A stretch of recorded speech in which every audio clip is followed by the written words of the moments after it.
పెన్షన్లు అంటున్నాడు. ఈ మధ్యన మనము ఎలక్షన్స్ టైంకి 66 లక్షల పెన్షన్లు వస్తాయి. ఇప్పుడు 62,90,000 అంటే దగ్గర దగ్గర 4 లక్షల పెన్షన్లు తగ్గిపోయినాయి. సంవత్సరంలో అయితే ఇంతవరకు కొత్త పెన్షన్ ఇచ్చినట్టు ఏంటంటే మా పుల్లయ్య లాంటి వాళ్ళు 50,000 పెన్షన్లు తప్ప ఎవరికి కానీ వచ్చిన దాంట్లో అంతే కదా. 50,000 పెన్షన్, ఒక పెన్షన్ కొత్త పెన్షన్ ఇచ్చిన లేదు సంవత్సరం దాకా. అంతే ప్రతి నాకు తెలిసి ఒకటే ప్రోగ్రామ్ సక్సెస్ఫుల్ గా జరుగుతుంది ఈ రాష్ట్రంలో.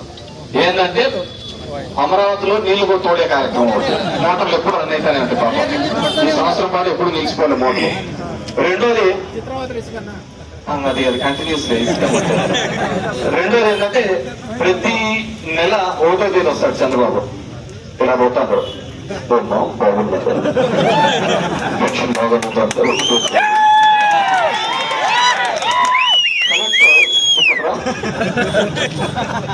నేను ఇమ్మీడియట్ గా ఒక బంకు పెట్టి నా కొడుకు కారు కావాలి సార్, కారు ఇచ్చేసి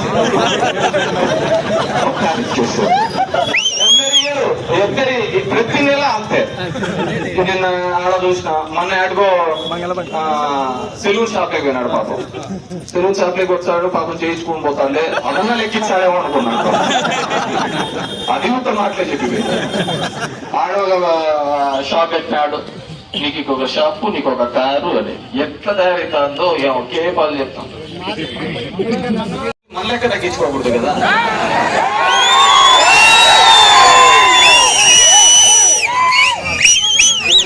మన లెక్క కూడా తగ్గించుకోకూడదు.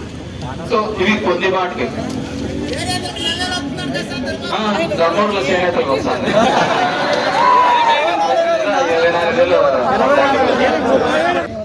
చంద్రబాబు నాయుడు గారు, ముఖ్యంగా పవన్ కళ్యాణ్, ఆయన ఆవేశానికి అయితే అర్థం లేదు. ఆయన ఊడాలు, ఆయన కథ అసలు 30,000 మంది మా వాలంటీర్లు ఎత్తపోయినారని చెప్పి ఇంతవరకు 3 చూపించలేకపోయారు.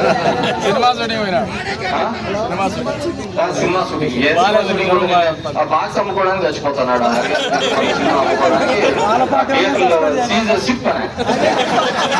ఇంత థియేటర్ లేకుండా పోయినాడు. అదే మనం చేసినాం అనుకో, చిరంజీవి అయితే ఇంకా పెద్ద వీళ్ళన్న ఆర్టిస్ట్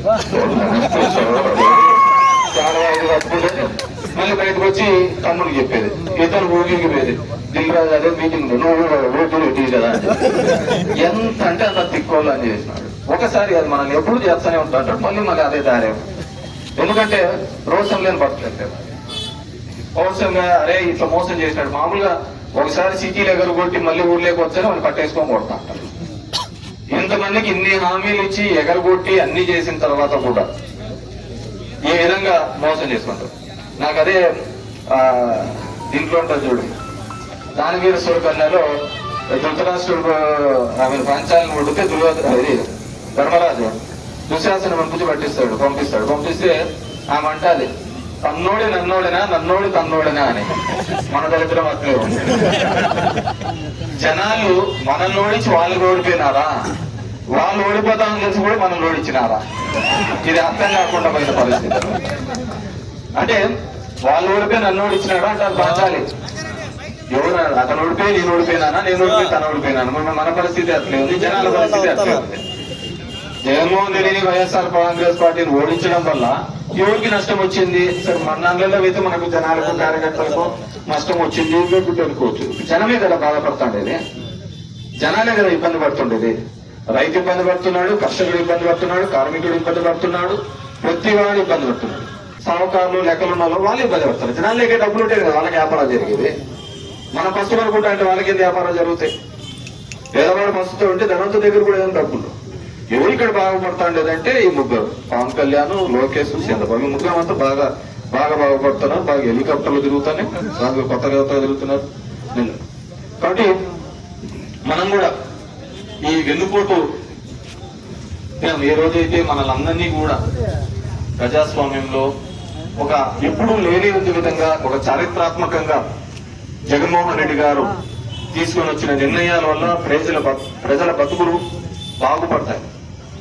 పేదల చదువు చదివించాలి, ఒక ఉన్నతమైన స్థాయికి చదివించాలి అంటే వాళ్ళకి ఆర్థికంగా భారం ఉండకూడదు, ఆ చదువు అంతా కూడా ఉచితంగా చెప్పాలి, ఉచితంగా నేర్పించాలి అనే ఒక బాధ్యత తీసుకున్నవాడు జగన్మోహన్ రెడ్డి. కాబట్టి ఆ విధంగా తీసుకున్నారు కాబట్టి ఆ విధంగా ఎంతో మంది ఈరోజు గ్రాడ్యుయేట్ గా పాస్ అయ్యారు. ఈరోజు ఉద్యోగస్తుల్లో కూడా చూసినాం ఎన్నెన్నో హామీలు చెప్పినాడు. ఇప్పుడు వాళ్ళ పరిస్థితి కూడా ఉంది. మనకన్నా 2 ఏళ్ళు 3 ఏళ్ల తర్వాత ధర్నా చేస్తారు, వీళ్ళకి ఇప్పుడు 6 నెలలకే ధర్నాలు చేస్తారు. మనకన్నా పాపం ఎలక్షన్ల వరకు ఎవరు మాట్లాడలేరు, అందరూ ఓటేస్తున్నట్టు సైలెంట్ గా ఉన్నారు. ఇప్పుడు ఆడిపోయినా జనాలే తిరుగుతున్నారు. 6 నెలలకే మొదలుపెట్టింది. ఏమంటే కేవలం ఒక వ్యవస్థను అడ్డం పెట్టుకొని అందరినీ పూచిగా చేసుకొని రాజకీయం చేయాలా, ఎలక్షన్స్ చేసుకోవాలనే ఒక ఆలోచనతో ఉన్నారు. డెఫినెట్ గానే ఒక సంవత్సరంలోనే ఇంత వ్యతిరేకత తెచ్చుకున్న ప్రభుత్వం ఏదే కానీ, ఇంత వ్యతిరేకత తీసుకొని వచ్చిన ప్రభుత్వం ఏదే కానీ లేదు. ఖచ్చితంగా ప్రజలు గుణపాఠం చెప్తారు. ఈ దోపిడీకి, ఈ దౌర్జన్యాలకు అంతా కూడా,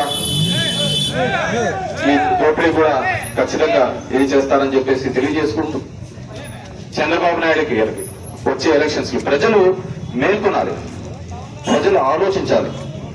ఎవరు మనకు న్యాయం చేశాడు? ఒక మండల స్థాయి నుంచి వికేంద్రీకరణ దిశగా తీసుకొని వచ్చి 2000 ఇళ్లకు ఒక సచివాలయ వ్యవస్థను తీసుకొని వచ్చి, ఈరోజు చూడండి, ఒక చిన్న ఊర్లో పోతే ఒక హాస్పిటల్ ఉంటుంది, ఒక డాక్టర్, 2 నర్సులు ఉంటారు. రోజు ఒక 50-60 మందికి ఒక వాళ్ళ ఆరోగ్యానికి సంబంధించి తీసుకుని ఒక విలేజ్ క్లినిక్ తీసుకొని రావడం జరిగింది. మనం కూడా అదేవిధంగా ఒక డాక్టర్ని పంపించినాడు, ఇంటికి పంపించినాడు. ఏం రోగాలు ఉన్నాయి, షుగర్లు ఉన్నాయి, బీపీలు ఉన్నాయి, చెక్ చేయండి. ఇప్పుడు హాస్పిటల్లో పోతే చూసేవాడు పర్వాలేదు. కాబట్టి ఖచ్చితంగా మనం ఈ రాబోయే కాలంలో చంద్రబాబు నాయుడు ఈ కూటమి చేస్తున్న దౌర్జన్యాల మీద పోరాడి ఖచ్చితంగా కూడా మళ్ళీ వైఎస్ఆర్ కాంగ్రెస్ పార్టీని గతంలో కంటే ఎక్కువ సీట్లతో, ఎక్కువ మెజార్టీలతో వైఎస్ఆర్ కాంగ్రెస్ పార్టీ కార్యకర్తలతో పాటు జనంని కూడా పట్ల కూడా ఆలోచించుకోవాల్సిన అవసరము, ఆవశ్యకత ఉందని చెప్పేసి తెలియజేసుకుంటూ ఈ కార్యక్రమానికి ఇచ్చేసి మీ అందరికీ కూడా మరొకసారి కోరుతున్నా ధన్యవాదాలు.